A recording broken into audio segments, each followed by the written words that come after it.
been talking a lot about YEKINDAR, like in terms of what he brings also as a secondary caller. Sometimes when he's feeling it, you're letting him call everything. So no surprise that you guys work so well together there. Yeah, exactly. I mean, like, he's a very smart player. He understands a lot about the macro and micro situations. I think that macro-wise, we have a good fit together because we understand each other very, very fast. Like, so if a kill happens, we already know what's the next move very, very instantly without saying anything.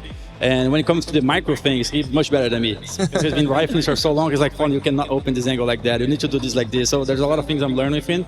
And yes, it's a player that you can only use if you're open to play his ideas. Because if you have someone like that and you are only forcing your own things, so I kind of have to be the leader who sometimes is not even there, you know, but just let it flow. But on this nuke, we didn't have prep for this map, honestly. I didn't really think he could be here. I thought we would be playing overpass. Tá precisando da grana e tá com umas skins sobrando? A Skin Place é uma plataforma onde você vende suas skins facilmente e pode receber seu dinheiro de várias maneiras. Pix, cartão de crédito, saldo no site e até criptomoedas. Tudo que você precisa fazer é logar com a sua Steam, selecionar as skins que quer vender. E é claro, colocar o código do report para ganhar um adicional de 2% na sua primeira venda. Aceitar a trade e voilá, pronto! Agora você só precisa esperar o tempo de proteção da troca acabar. E então, numa questão de minutos, sacar o seu saldo em uma das formas de pagamento disponíveis. A experiência na plataforma é muito satisfatória, rápida e com valores pagos nos seus itens sendo extremamente atrativos. Então, se você está precisando de um lugar confiável e prático, corre para Skin Place. O link tá na descrição do vídeo. First of all, massive congratulations. What's going through your head right now? Thank you so much. Yeah, very pumped. It was a crazy game. It was insane. So I'm very happy. As you said,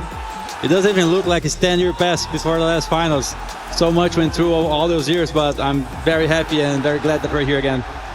Where did you find this fountain of youth, man? Like, I know, like, the leadership has always been there, but you've been doing work on the rifle, on, you know, Mirage, every map, like, you're finding impact, you're finding entries. You and MOLODOY seem to be connected, you know, on a different wavelength when you're in a 2vx. So, you know, how has that been for you? It's been amazing, yeah. Since the moment I played against MOLODOY, I knew the kid was insane. I knew he had something different. Just like a few years before, maybe I played against Donk when he was playing for Spirit Academy, and I died on nuke for him outside T-Red with Digo, and I was like, holy shit, either this guy is using something massive or he's the next one. And if MOLODOY was the same and the connection is there, yeah, I appreciate a lot of the work he's been doing. And, you know, it's just great to see at this stage of my life someone growing and experience a lot of things that I experienced as well. So I know how it is to be a fresh outfit, you know, everyone's counting on you, a lot of pressure. So I'm very glad to see him doing well. And when it comes to me, I'm just trying to do the best I can to help the team, you know, being selfless, being open to new ideas, learning a lot of things. I have to jump B Mirage, bro. I have to learn a lot of stuff. This is hard. I've been there too. This is hard. It's not fun. Well, then take us back to the beginning of the tournament. Now you're in the grand final, and the beginning of the tournament wasn't like, it didn't look like yourself when compared to how well you were playing last season. What have you experienced and what have you learned throughout this tournament? What has been the big change for you? The only thing that comes to my mind is I have been through this quite some times now. When you experience some success, and indeed we did last year, we won 4 or 5, so you feel like you're on the top of the world, the top of the mountain. And when you have to face reality where you did a lot of things correctly to get to that position, and sometimes I feel like you might take it for granted a little bit. And then the year starts back, you're coming from vacation, and then if you're not putting the effort in the same way you were before, if you don't have the right mentality, it's just not going to happen. So I think over the last competitions, like it's 2 competitions now, we really didn't feel like ourselves before the Aurora game. Like we're not really playing top CS, we're just surviving a lot of individual moments putting us through. But against Aurora, I felt like, okay, now we found the groove, and I think it's the mental shift. Like we feel much more loose and much more willing to want to win than to have to win. And I think at some point that changed because of the success in the past. So it's great. I think we're adapting fast and we're learning those experiences, and the team is doing well. But yeah, we're getting to where we want to be just now. Speaking of success, can we talk about that T side of Nuke? Janko, you brought up a round which you want to pick Fallen's brain on, so what have you got for us? Yeah, I think this one was interesting early on, right? Like you guys want to close the first buy round, they force again, YEKINDAR finds an entry, but then they're pushing 2 ramp, right? Zontic's here, he's going to find a double kill. MOLODOY, 1 miss that he's had, it feels like this whole series. So now you're in a 2v4, you walk out, you go down vents. What's the communication here like? Who's talking more, you, YEKINDAR? I'm down vents, Malik. Oh wait, then I'm gonna show a little bit A. he gets one. All right, I'm plenty for you as well. Let's go. And then we figured out the rest.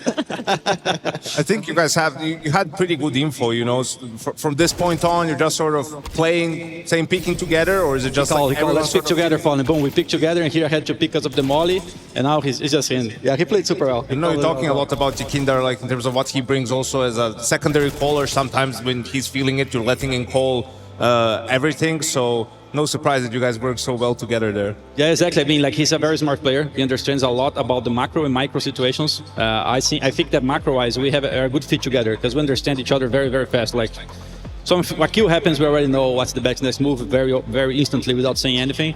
And when it comes to the micro things, he's much better than me. Because he's been rifling for so long, he's like, "Fun, you cannot open this angle like that. You need to do this like this." So there's a lot of things I'm learning with him. And yes, it's a player that you can only use if you're open to play his ideas. Because if you have someone like that and you are only forcing your own things, so I kind of have to be the leader who sometimes is not even there, you know, but just let it flow. But on this nuke, we didn't have prep for this map, honestly. I didn't really think he could be here. I thought we would be playing overpass. So we went to the backstage. We're like, okay, let's just think about some things we want to do and let it happen. I'm going to be calling him freeze time, and we're just going to execute it. In some fashion, I think sometimes it's better to play like that, even more when it works. But if it doesn't work, you're going to go like, okay, we're not prepared enough. But you know, that's Counter-Strike. Sometimes you're going to go off the groove. And I think Counter-Strike is more about finding a way to play with synergy between each other than really to understand and memorize all the single strategy and, you know, just hit things. So I think we played well under the circumstances that happened. How did it feel going? You felt that you obviously we're not going to play nuke, and you just mentioned the whole thing. It's more about like finding the synergy between the players. How has that been evolving for you in Fury now that you've also gone to an international team, or you become an international team? Has it been hard to get to that point? Have you also relied a lot on having to play a lot of strats? So how have you come up with this play style? Is it like it was in the days, or something you had to come up with? I think the addition of Marek to the team helped a lot us shaping an identity where we don't really rely too much on being gamblish. Because there were times when we could often look to a situation and say, hey, maybe here we should have gone for 4A, and then we pushed in, and then Marek would go like, it's okay, we can win a round like that, but if it depends on that to win every time, then where are we going to be as a team? So there's a lot of times in between last year, before we really won the tournaments, they were like, you guys got to figure out other ways of winning those rounds, instead of winning being gamblish, instead of taking your luck, because we need you guys to perform without taking too many risks. And within that came a lot of evolution on the players and on the setups and on things that can help each other. And then I think we built this foundation that's, in my opinion, more solid than being the team that's active every time. You know, nowadays a lot of teams are playing with a lot of activity. So if you are more patient than them, you can take a lot of good things from that.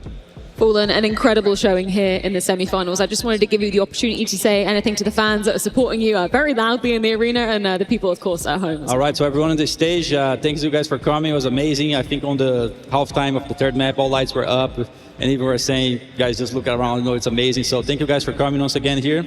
I love the Polish fans, and hopefully I'm going to be able to lift the trophy here, but it doesn't matter. I already won just by being here with you guys. And honestly, para todo mundo que está em casa, muito obrigado pela torcida sempre.